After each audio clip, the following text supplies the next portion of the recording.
राजा murder mystery में लगातार कई सारे चौंकाने वाले खुलासे हुए हैं और इस वक्त हमारे साथ में राजा के भाई विपिन हैं। सीधे उन्हीं से बातचीत करेंगे।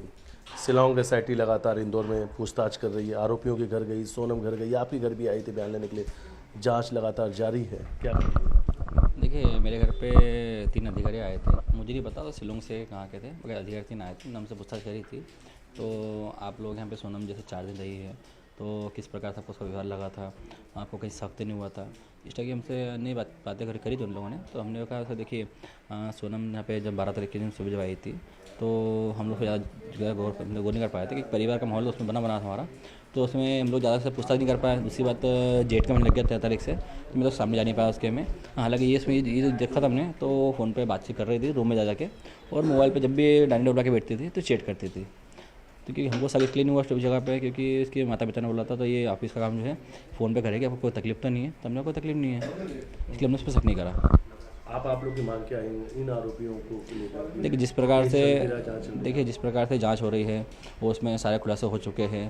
तो इन 4-5 आरोपी ने जो है इसने मामले को जिस प्रकार से राजा को मारा गया है, तो इन सभी से सारे सबूत मिल चुके हैं। तो इनको अभी पुलिस द्वारा जो है इनको कोर्ट से जेल भेजेंगे और जेल से फिर इनको फिर मिलेगी धीरे से। तो ये इतना सब कुछ होने का मैं सब चाहता हूँ इनको सबको इनकाउंटर करो, ख़त्म करो एक बार में, एक बार में सजाएं क्योंकि एनकाउंटर ही है। जाने इनको था। अच्छा, एक बात तो और सामने भी आई कि अगर आप लोगों ने इस पूरे देखा जाए तो इसमें एक बड़ी गलती भी आप लोगों को कहीं ना कहीं सामने आ रही है। परिवार के लोग ही आप लोग इस गलती को मान रहे हैं कि आप लोगों ने कहीं राजा की कुंडली नहीं दिखाई थी। जो सोनम के घर वालों ने या सोनम के पंडित ने कहा तो उसी को आप लोगों ने मान लिया। नहीं, देखिए, जिस प्रकार से इनने जब अपने रोका करा था हम लोगों ने, तो सोनम के घर पे में गए थे, तो उनने जो पंडित का रखा था, तो उनके पंडित द्वारा जो कुंडली मिलाई गई थी, तो हम लोगों को भरोसा हो गया था, क्योंकि उनने एक पंडित बुलाया था, फिर बाद में पंडित चेंज कर दिया उन लोगों ने। उसके बाद जब फेरे हुए थे, जब फेरे के टाइम भी 4 पंडित बुलाया था उन लोगों ने। तो हमको लगा नहीं, जो इतना पंडित बुला रहा है वो सारी तरह से नियम से चल रहा है अभी, तो हमको लगा नहीं सब कुछ सही होगा इसमें। तो हम लोगों ने पंडित किसी बुलाया नहीं, ना किसी से कुंडली मिलाई हम लोगों ने। मतलब देखा जाए 4 ये 2 पहले, मतलब 6 पंडित जो है ये आ गए। 6 पंडित आ रहा इसमें, तो आदमी कहाँ शक करेगा चीज़ों में। अच्छा, इसमें और ये भी था कि इससे पहले एक और भी परिवार आया था जो धार के हैं। उन लोगों ने आपसे परिवार से बातचीत की थी। आपका जो समाज का एक ग्रुप बना उसमें उन्होंने लिखा कि उनका बेटा तो बच गया क्योंकि उन्होंने कुंडली दिखा ली थी। हाँ, ये चीज़ अभी बाहर आई है इसमें है। तो अपने हरीश रघुवंशी करके जो है धार के रहने वाले हैं, उन लोगों ने भी मीडिया में बोला है। तो मेरे छोरे की शादी भी सोनम सोने वाली थी, तो मेरे रिश्ते होने मिलने तो हमने कुंडली पहले मैच करी थी। तो उनको किसी पंडित ने कहा था, तो इसमें कुंडली में दोष है, तो फिर उन लोगों ने शादी तोड़ दी उस टाइम पे। अच्छा, एक चीज़ और है कि अभी तक तो ये चीज़ स्पष्ट हो गया कि सोनम का प्रेमी राज, एक नए नाम का किरदार सामने आया था, एक नए नाम की इंटरव्यू हुई थी संजय वर्मा। फिर अब ये बात समझ में आया कि वो जो नाम है कोई और नहीं, वो राजी था। राजी उस नंबर से लगा था, सोनम से बातचीत कर रहा था।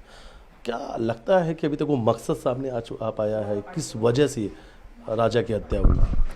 देखिए, जिस प्रकार से राज जो है नई सिम लेके बातचीत कर रहा है और इसके घर वालों को अभी तक पता नहीं चला इसके अंदर है। जैसे अब हम लोग तो सोच रहे थे ये इसके काम के सिलसिले में बातचीत कर रही है, फ़ोन पे है। अब मालूम पड़ा है तो राज से जो दिन में बात भी करती थी, रात में बात भी करती है। तो इसमें कहीं ना कहीं लगता यही है, तो राज ही मेन है। इसके द्वारा जो है सोनम दोनों ने मिलकर जो प्लानिंग करी राजा को मारने की। मकसद सामने अभी तक नहीं आया है। मकसद सामने भी आया नहीं है, और जहाँ तक मुझे लग रहा है तो सोनम के नार्कोटिक जांच होती है कभी है, तो उससे बहुत से खुलासा जो है वो होना बाकी है। सवाल आप लोगों ने कहा भी है कि जब सोनम मिलेगी तो एक ही सवाल आप लोग पूछेंगे कि आपके बेटे की हत्या, आपके भाई की हत्या क्यों की? हम लोगों को खाली सोनम से ये बात करना है, तो सोनम ने राजा को मारा क्यों, उसकी गलती कहती है बस। हमको एक ही से पूछना बस, और कुछ पूछना नहीं ज़्यादा। राजा रघुवंशी के परिवार के लोग सिर्फ एक ही सवाल पूछ रहे हैं कि आखिर राजा रघुवंशी की हत्या क्यों की। वीडियो जर्नलिस्ट साथ मिथिलेश गुप्ता, न्यूज़ 18 इंदौर।